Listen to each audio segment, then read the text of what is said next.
Hi hello ನಮಸ್ಕಾರ ಸ್ನೇಹಿತರೆ. ಇಂದು ಮತ್ತು ನಾಳಿನ ಸಂಚಿಕೆಯಲ್ಲಿ ಏನಾಗ್ತದೆ ಅನ್ನೋದನ್ನು ತುಂಬಾ ಕ್ವಿಕ್ಕಾಗಿ ನೋಡ್ಕೊಂಡು ಬರೋಣ ಬನ್ನಿ.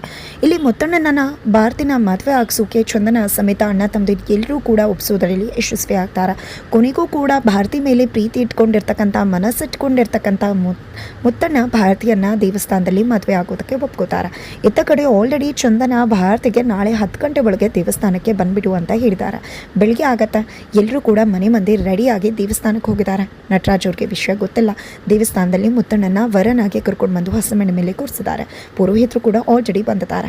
ಈ ಕಡೆ ನೀನು 10 ಗಂಟೆ ಆಯಿತು, ಹಾಗಾಗಿ ಚಂದನ ಮತ್ತು ಹರಿ ಸೇರಿಕೊಂಡು ಭಾರತಿಗೆ ಕಾಲ್ ಮಾಡ್ತಾರೆ. ಭಾರತಿ ಇನ್ನೂ ಕೂಡ ಹೊರಟಿಲ್ವಾ, ನಾವೆಲ್ಲ ಕೂಡ ರೆಡಿಯಾಗಿ ಇಲ್ಲಿ ಬಂದಿದ್ದೀವಿ ಅಂದಾಗ ಬಂದ್ಬಿಡ್ತೀನಿ ಚಂದನ, ಸ್ವಲ್ಪ ಹೊತ್ತು ಅಷ್ಟೇ, ಖಂಡಿತವಾಗ್ಲೂ ಬರ್ತಿದ್ದೀನಿ ಅಂತ ಕಾಲ್ ಮಾಡಿ ಹೇಳ್ತಾಳೆ ಭಾರತಿ.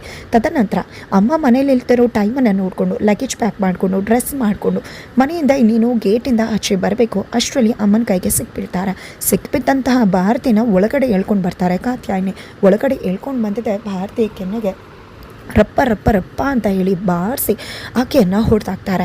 ಇಲ್ಲ, ನನ್ನ ಮುತ್ತು ಮಾವನ್ನೇ ಮದುವೆ ಆಗೋದು, ಯಾವುದೇ ಕಾರಣಕ್ಕೂ ನೀವು ನೋಡಿದವ್ರನ್ನ ನನ್ನ ಮದುವೆ ಆಗೋದಿಲ್ಲ, ನನಗೆ ನೀವು ನೋಡಿರೋ ಹುಡುಗ ಇಷ್ಟ ಇಲ್ಲ ಅಂತ ಭಾರತಿ ಖಡಕ್ಕಾಗಿ ನೇರವಾಗಿ ಮಾತನಾಡ್ತಾಳೆ. ಹೌದಾ, ಸರಿ ಆಯಿತು ಬಿಡು, ನೀನು ಮುತ್ತು ಮಾವನ್ನೇ ಮದುವೆ ಆಗಬೇಕಲ್ವ, ಆಯಿತು ಹೋಗು, ಆದರೆ ನಮ್ಮ ಸಮಾಧಿ ಮೇಲೆ ನೀನು ಹೋಗು, ಖಂಡಿತ ನಾವು ಸತ್ತು ಹೋಗ್ಬಿಡ್ತೀವಿ ಅಂತ ಕಾತ್ಯಾಯಿನಿ ಹೆದರಿಸ್ತಾರೆ. ಬೇಡ ಬೇಡ, ನನ್ನಿಂದ ನೀವು ಸಾಯೋದು ಬೇಡ, ನಾನು ಹೋಗೋದಿಲ್ಲ, ನೀವು ಹೇಳಿದವ್ರನ್ನೇ ಮದುವೆ ಆಗ್ತೀನಿ ಅಂತ ಹೇಳಿ ಕುತ್ಕೊಂಡ್ಬಿಡ್ತಾಳೆ ಭಾರತಿ. ಎತ್ತ ಕಡೆ ಚಂದನ ಭಾರತಿ ಬರ್ತಾಳೆ ಅಂತ ಕಾದು ಸಾಕಾಗಿದೆ. ಸಮಯ ಮೀರ್ತದೆ, ಪುರೋಹಿತರು ಮುಹೂರ್ತ ಮೀರೋಗ್ತದೆ ಅಂತ ಹೇಳ್ತಿದ್ದಾರೆ. ಆ ಕಡೆ ಭಾರತಿ ಕಾಲ್ ಮಾಡಿದ್ರು, ಭಾರತಿ ಕಾಲ್ ಪಿಕ್ ಮಾಡ್ತಿಲ್ಲ.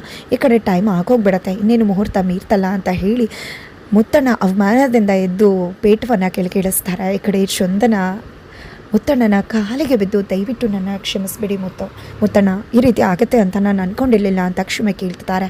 ಪರವಾಗಿಲ್ಲ ಚಂದನ, ನಿಂದು ಏನಮ್ಮ ತಪ್ಪಿದೆ ಅಂತ ಹೇಳಿ ಮುತ್ತಣ್ಣ ಕ್ಷಮಿಸ್ತಾರೆ. ಪದೇ ಪದೇ ಮುತ್ತಣ್ಣಂಗೆ ಪೆಟ್ಟಾಗ್ತದೆ.